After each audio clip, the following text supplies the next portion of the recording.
Hello, my physics friends. This feels very much like last year when all I did was record videos. But I will say this, the first thing I always used to do was start off every video with a joke. So my joke for you is, what is a computer's favorite snack? Computer chips. All right, hope you enjoyed. What we got to today is we're talking a little bit about rotation, which I know you're going to be sad to hear is our last unit of this particular semester. Then we're going to start doing review for our final or our midterm exam. And I'm here in the note packet on page 5.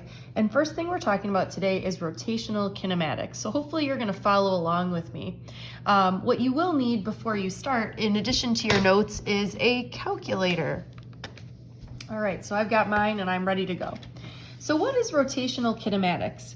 Well, the word kinematics means the study of motion. So we're basically doing the study of motion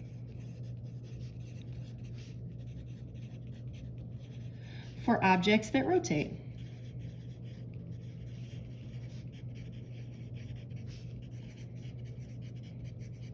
If at any point you need to stop the video because I'm going too fast, please feel free to do so. All right, so why is it important to study rotation? Well, because there's lots of things in the everyday world that rotate, like, for example, a merry-go-round. And I'm sure when you're going up and down on that horse, you're thinking to yourself, what exactly is the rotational speed of this particular merry-go-round? Or maybe that's just me. Maybe you're thinking about a wheel. Maybe you're thinking about a blender.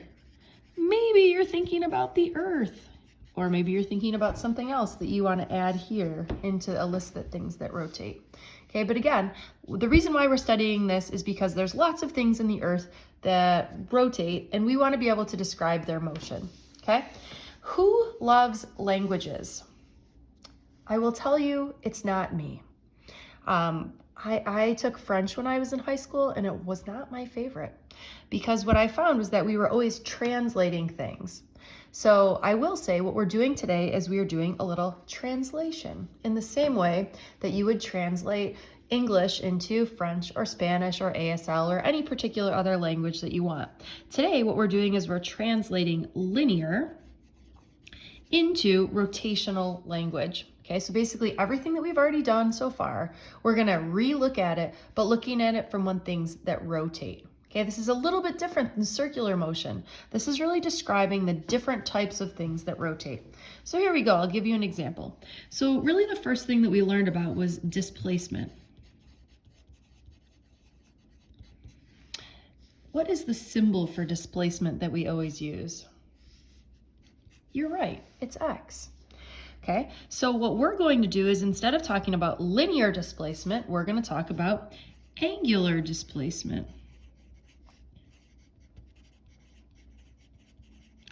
And for as much as I didn't love French, you know what language I do love is Greek, like the Greek letter theta. Okay, so theta would be the symbol for angular displacement. So just like linear, this is the distance that we travel when moving in a circle, okay?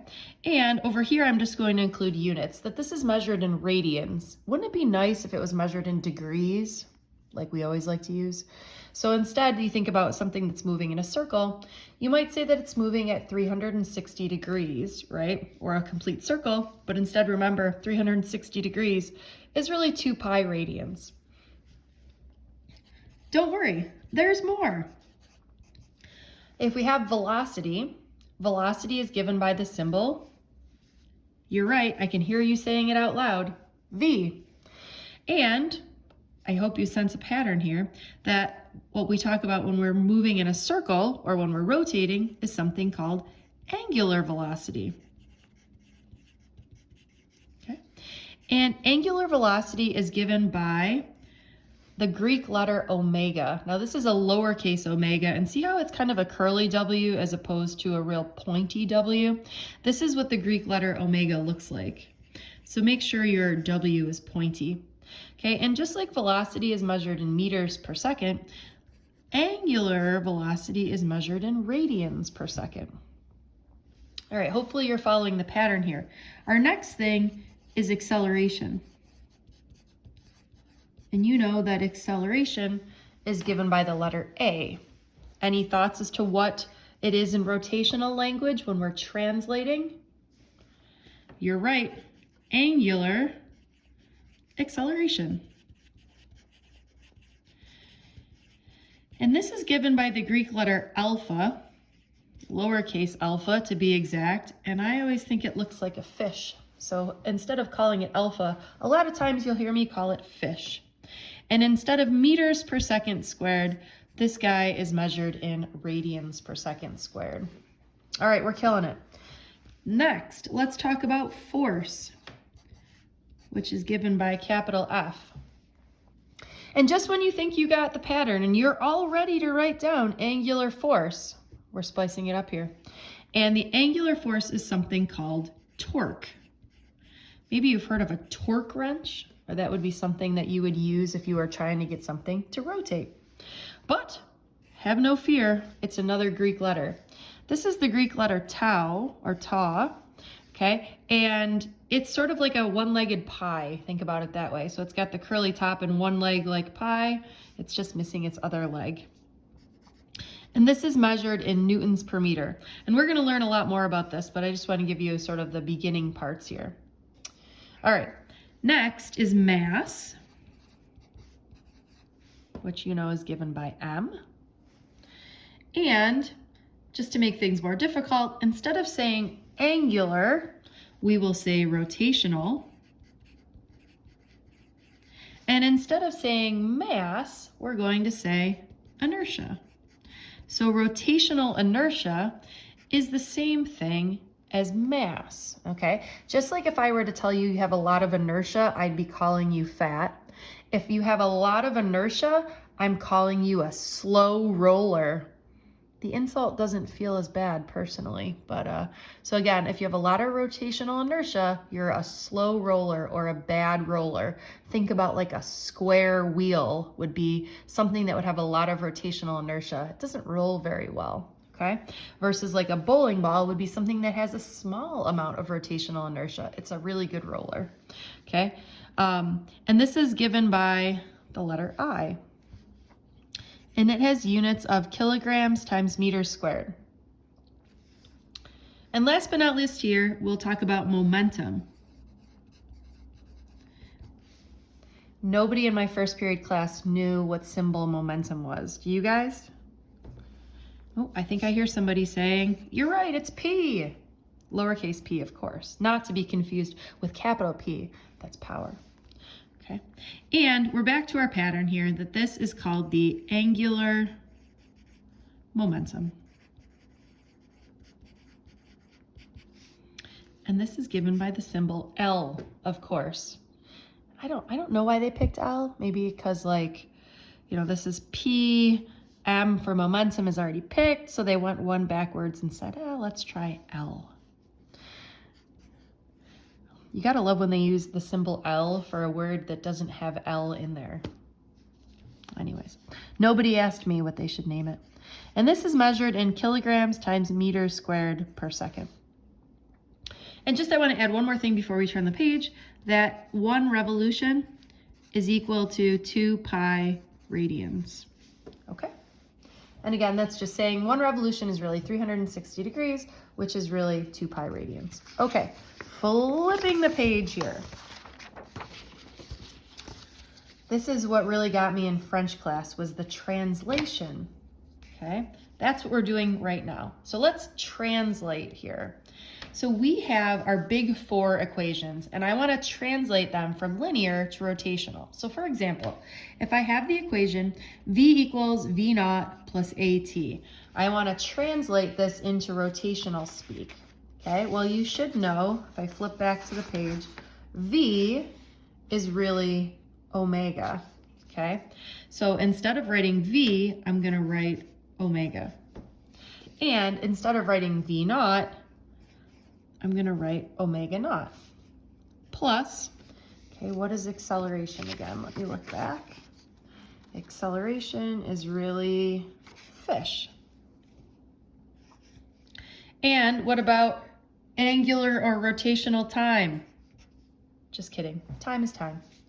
All right, Let me give you another one.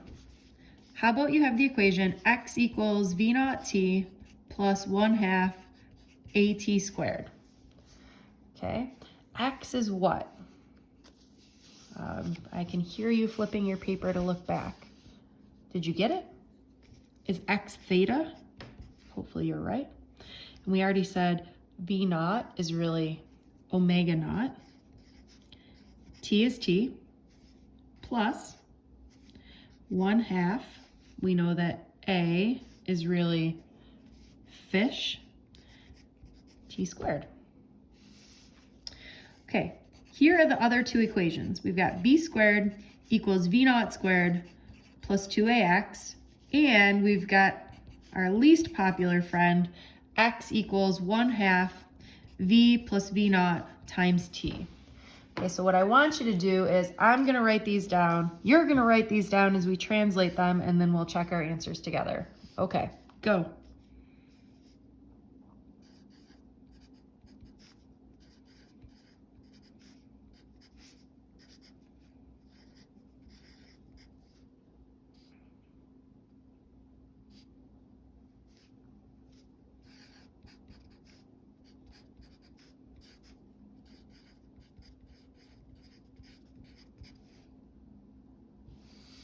Okay, how'd you do?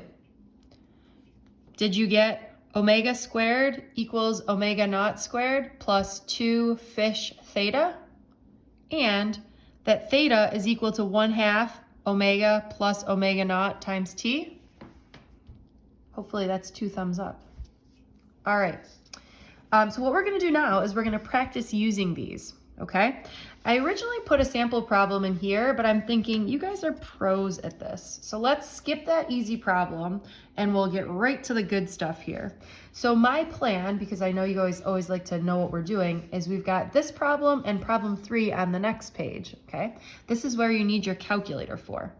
So you know, if we were doing one of these problems up here, and again, you don't need to write this down. I always tell you before reading the problem, you would write down x, v naught, v, a, and t.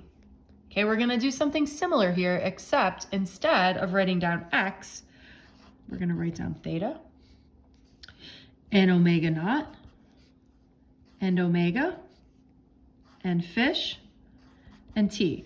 So do you see how this is kind of the same thing, but obviously a little different? It's like translating English to French, or it's like translating our linear to our rotational. Okay, so here we go. This says a flywheel is spun by a motor, which takes it from rest to an angular speed of 40 radians per second in 8 seconds. Okay, so what information do we have in the problem? All right, if I'm reading through here, the first thing that I see is rest. So I'm gonna say that omega naught is 0. The angular velocity is 0, or we're gonna start at rest. Then it tells me that it goes to an angular speed of 40 radians per second. Okay, so that's my angular velocity of 40 radians per second. And it tells me that the time is 8 seconds. All right, now my question is, what is the angular acceleration of the flywheel? Okay, so what I'm going to do now is the same thing we always do is, look, we have nothing here for theta. So I'm looking really for the equation that doesn't have x, if you want to look on your green sheet right now, or if we can just look up at these equations and figure out which one of these doesn't have theta. Yes, I think I heard somebody say the right answer. You're right. It's omega equals omega naught plus fish t. Okay, so plugging in our numbers here, we get 40 equals 0 plus fish, which is our unknown, times t.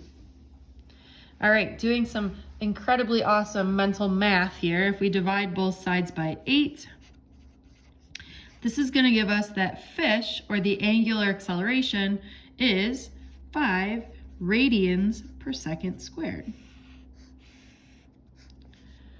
All right, and part B of this says, through what angle does the flywheel rotate during the 8 seconds? Okay, so now we're looking for theta. So remember, when we have all the pieces, we can really just pick the easiest equation. You have one that you're feeling? I guess I'm kind of feeling this last one. We don't use it enough. So when I have the opportunity to use it, I'm going to use it. So for me, I'm going to use this last equation. But go ahead and pick your poison here. You pick the one that you like the best. Okay, so take a second here and let's go ahead and work through this problem.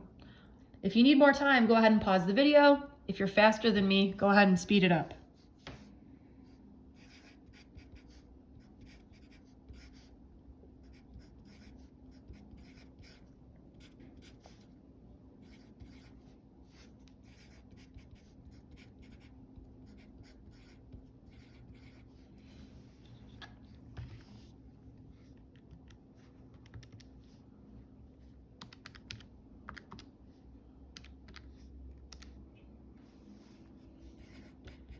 Okay, I got 160 radians. Did you? Hopefully. All right, next order of business. Let's flip the page here. And we're gonna take a look here at question number 3. So question 3 says, a wheel starts from rest with a uniform angular acceleration. After 10 seconds, it's made 30 revolutions. All right, so first thing is you're gonna start by saying theta, omega naught, omega, fish, t, okay? What information do you see in the problem here? Well, if we go through from start to finish, it says a wheel starts from rest, or that the initial velocity is 0 with a uniform angular acceleration. After 10 seconds, it has made 30 revolutions. All right, I'm worried about this here, 30 revolutions, because we know that we're gonna measure the angular displacement or the distance traveled when rotating in radians. But good news, if we flip back a little here, flipping back to this page, remember when we wrote down that 1 revolution is equal to 2 pi radians? Okay, so if 1 revolution, let me write this up here. 1 revolution is equal to 2 pi radians. That must mean that 30 revolutions is equal to, you're so right, 60 pi radians. Okay, now if you want to put this in terms of a number because you're not a fan of 60 pi, go for it. But I'm going to use 60 pi as my value. Okay, so when this says, through what angle has it rotated in radians, we already know the answer to this one, that is 60 pi radians.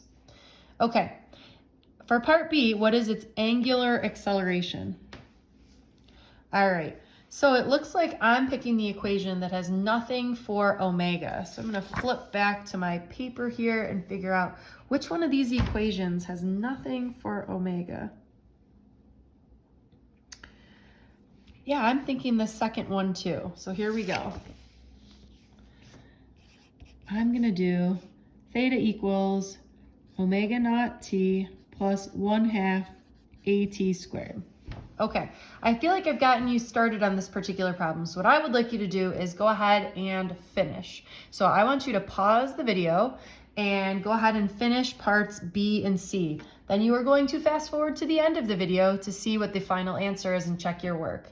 If you feel like you don't know what's going on, then you get to stay on with me the entire time. Yay. Okay, so again, I'm hoping that you have paused the video by now. If you think you need help because you're confused, please stay. All right, friends who are staying. So first thing I'm gonna do is I'm gonna start by saying the initial velocity is 0, so I'm going to cross that out. Or we get 60 pi is equal to 1/2 fish times 10 squared. Now, I always like to get these numbers together. So for me, I'm gonna figure out 0.5 times 10 squared, or I'm gonna make this side into 50. So I'm gonna get 60 pi is equal to 50 fish. Imagine having 50 fish. I had an aquarium once, but the most number of fish we ever had was about 15. So I couldn't imagine having 50 fish. All right, so we're gonna divide both sides by 50, or we're gonna get, let's see, 60 pi divided by 50 Hopefully you got 3.77, this looks like. Okay, so fish is equal to 3.77 radians per second squared. And for part C, it wants to know what is its angular speed. All right, and whenever I get the opportunity to use the easy equation, our first equation, I'm gonna do it. So I'm gonna use this equation, but again, you can pick your poison and do whatever you want. I am picking the easy one. So I'm gonna use that omega equals omega naught plus fish t. Okay. Or we're gonna use that omega is what we're looking for. Omega naught is 0. Fish is, where are you, fish? Oh, we just got it here. 3.77. Our time is 10 seconds. Or we're going to get an omega of, I can even do this math in my head, 3.77 radians per second. Okay, friends. Hopefully you have enjoyed learning physics from my house and our classroom. Once you're done with this, please see the agenda for what's next. Bye, friends.